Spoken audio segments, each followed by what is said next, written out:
Hello guys, ఈరోజు అయితే నానబల్లి పోతున్నాం. పొద్దున్న లేచి బయటికి పోగానే మా వాళ్ళందరూ ఇక్కడ కూర్చోరు. మా వాళ్ళకి పిజ్జా ఆర్డర్ ఉందంట, ఈవెంట్ దగ్గర పోయిండు. మేమైతే బయలుదేరాం అక్కడ నుంచి. నేను అన్న వదిన వాళ్ళ ఇద్దరు తమ్ముళ్ళు. ఇక మధ్యలో ఖాళీ లేదని ఖాళీ కొట్టించినాం లింగాల్లో పోయి. ఇక మధ్యలో నైనపల్లి దగ్గర పక్కన ఒక ఊర్లో వాటర్ బాటిల్ తీసుకొని కొంచెం తాగి అక్కడ నుంచినాం. అక్కడ నుంచి మనం బయలుదేరి నైనపల్లి దగ్గర వచ్చేసినాం. రాగానే చాలా మంది ఉన్నారు గైస్. ఇక్కడ చాలా ఫేమస్ జాతర ఇది. ఇక్కడ నాయనపల్లి అయితే విజిట్ చేయకపోతే ఒకసారి వచ్చి విజిట్ చేయండి. నేను అన్న ఇద్దరు కలిసి ఒక బోడీ కొనుక్కున్నాం. కొనుక్కొని ఇంకా దర్శనం కానీ బయలుదేరినాం. ఇంకా ఇదే గుడి ముందర మొత్తం బిల్డ్ అవుతుంది, ప్రాసెస్ లో ఉంది. ఇక నేను అందరం కలిసి ఇంకా బయలుదేరినాం దర్శనం కోసం అని. అక్కడ పోయి మధ్యలో కళ్ళు సీసా తీసుకోవాలి.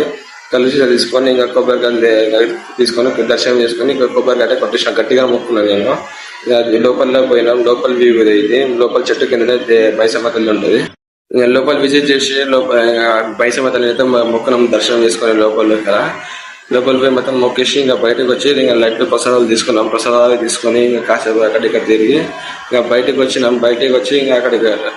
బయటకు వచ్చి రాగానే కోడి కోపియాలి అని చెప్పేసి కోడి అక్కడ ఇచ్చేసినాం. అక్కడ పోగానే వాళ్ళే కోసిస్తారు. 50 రూపాయలు ఇస్తాం మనకి. ఇంకా ఫ్రెష్గా కానీ మనకు కావాల్సిన సైజు కోపించుకొని మళ్ళీ పక్కకు వచ్చి ఇక కొంచెం చికెన్ తీసుకున్నాం. చికెన్ ఫ్రై తీసుకొని అందరం కూర్చొని తినేసినాం. అక్కడ నేను అన్న వదిన కలిసి కూర్చొని తిన్నాం. చికెన్ అయితే నున్నగా తినేసినాం. అందరం 4 రొట్టెలు తీసుకొచ్చి అక్కడ నుంచి జాతర చూడడానికి పోయి ఇంకా బొంగులు అవి తీసుకొని కాసేపు జాతర తిరిగేసి రిటర్న్ అయినాం. మళ్ళీ రాగానే ఇక లింగాల్లో బజ్జీలు కావాలంటే బజ్జీలు తిన్నమాట. బజ్జీలు తినేసి ఇంకా ఊరికి అయితే వచ్చేసిన ఫైనల్ గా.